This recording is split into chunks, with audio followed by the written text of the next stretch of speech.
안녕하세요. 반갑습니다. TMI의 서유진 목사입니다. 네, 오늘은 여러분과 소그룹에 대한 이야기를 좀 나눠보려고 해요. 저희가 이제는 마스크 다 벗고 다니고, 이제는 교회 사역들도 코로나 이전처럼 다 돌아갔죠. 그래서 뭔가 으쌰으쌰 하면서 열심히 많은 행사들을 기획하고 또 진행하는 중인 것 같아요. 이걸 찍는 시점이 이제 사순절의 이제 말미다 보니까 부활절, 새가족 초청 잔치 이런 것들이 되게 많은 때인 것 같아요. 여기저기 요즘에는 동료 목회자들 소식을 들으면 너무 바쁘다고 다시 시작됐다 이런 얘기도 해요. 온라인은 온라인대로 이제는 계속 돌아가는데 오프라인까지 다시 원상복구가 되니까 이제 다들 쉽지 않은 시간들을 보내는 것 같아요. 또 하나 이제 듣게 되는 이야기들이 있는데 그게 뭐냐면 코로나 이전으로 다시 완전히 돌아갔다. 마스크도 벗고 다 해제가 됐기 때문에 이제 뭔가 열심히 하고는 있는데 예전만큼 사람들이 모이지 않는다라는 얘기를 제가 간간히 많이 들어요. 그러니까 지금쯤 되면은 온라인으로 예배를 드리던 분들이 다시 돌아와야 되는데 지금쯤 되면은 사람들이 교회로 더 몰려들어야 되는 것 같은데 딱히 교인들이 모이는 그 양적인 수가 늘질 않는 거죠. 그러니까 사람들이 되게 당황하기 시작했어요. 왜 오지 않지? 이런 고민을 하기 시작한 거죠. 근데 저는 솔직히 저의 그냥 생각을 말씀드리면 저는 다시 그 수가 회복되는 것은 쉽지 않을 거라고 생각해요.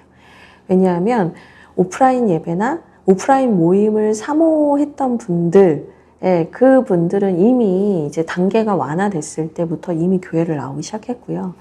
지금 이제 예배에 나오지 않는 분들은 이미 온라인이 더 좋다, 온라인이 더 편하다라고 생각하시게 된 분들이 많기 때문에 굳이 교회로 다시 돌아와서 내가 이 공동체 안에 깊이 들어와야겠다라는 생각을 하시는 분들은 많지 않다라는 생각이 들어요. 그러니까 이미 그런 상황이 된 거죠. 그러면 아무리 우리가 큰 행사와 많은 프로그램을 돌린다고 해도 사람들이 돌아오지 않는 것에 대한 사람들의 당혹스러움과 이걸 어떻게 그러면 대처해야 되는가라는 고민이 있을 거라고 생각이 들어요. 그거에 대한 대안이 뭘까라고 저에게 물으신다면 저는 지금부터라도 제자 훈련을 하시고 소그룹을 강화하시는 데 에너지를 쓰셔야 된다는 말씀을 드리고 싶어요. 사실 코로나 이전에도 소그룹이 강한 교회는 그렇게 타격 많이 받지 않았거든요. 이미 코로나 시기를 겪으면서 우리는 확인을 한 거예요. 소그룹이 강한 교회는 어떠한 영향이 와도 타격을 받지 않는다라는 걸 알게 된 거죠. 그리고 제가 어제 뉴스를 하나 보니까 어떤 그 팬데믹 전문가라는 분이 나오셔서 기사에서 이런 얘기를 하더라고요. 2025년경에 또 다른 팬데믹이 올지 모른다. 이런 얘기를 하시더라고요.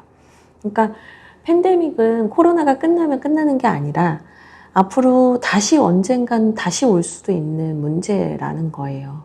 그러니까 그렇게 생각했을 때 교회는 지금 모임이 다시 열려진 이 상황에서 다시 막 프로그램을 돌리는 것보다는 소그룹을 어떻게 하면 강화할 수 있는가에 대한 고민을 전 진지하게 해야 된다고 생각해요. 그래서 오늘은 저의 나름 가지고 있는 소그룹을 강화하는 방법 이런 것들을 좀 나눠보려고 합니다. 첫 번째는 소그룹을 강화하기 위해서는 마중물과 같은 사람들이 필요해요. 교회 안에서도 목사님들, 전도사님들께서 사역하시는 교회 안에, 부서 안에서 좀 말씀에 대한 갈망이 있고 좀 제대로 훈련을 받고자 하는 한두 사람이라도 한번 누가 있는지 한번 찾아보시는 거예요. 처음부터 많은 사람을 모아놓고 세팅을 하려고 하시면 안 돼요. 그러면 산으로 가요. 모임이 흐지부지 되고 준비되지 않은 사람들이 그 공동체 안에 많이 유입이 되면 이 모임이 진지한 모임으로 발전할 수가 없어요. 차라리 시작은 마중물처럼 아주 소수일지라도 진짜 진지하게 말씀에 대해서 고민하고 배우려고 하는 사람들을 찾으세요. 그리고 그 한두 명만 데리고 목회자가 직접 인도하면서 소그룹을 경험하게 하는 거예요.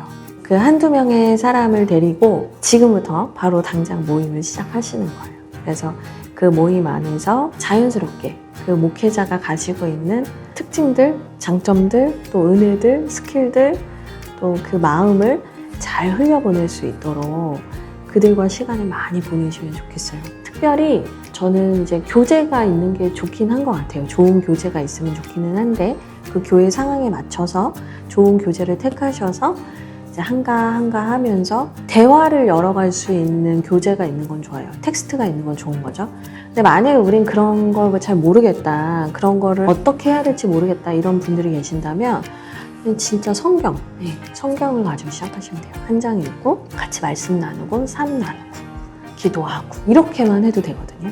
그래서 한두 명이라도 꼭 데려다 놓으시고 그들과의 인격적 관계를 맺으시면서 제자 훈련을 해나가시기를 축복드려요. 저는 다음 시간에 소그룹 운영 노하우에 대한 다른 이야기를 가지고 여러분을 찾아뵙도록 하겠습니다. 그러면 다음에 뵐게요. 안녕.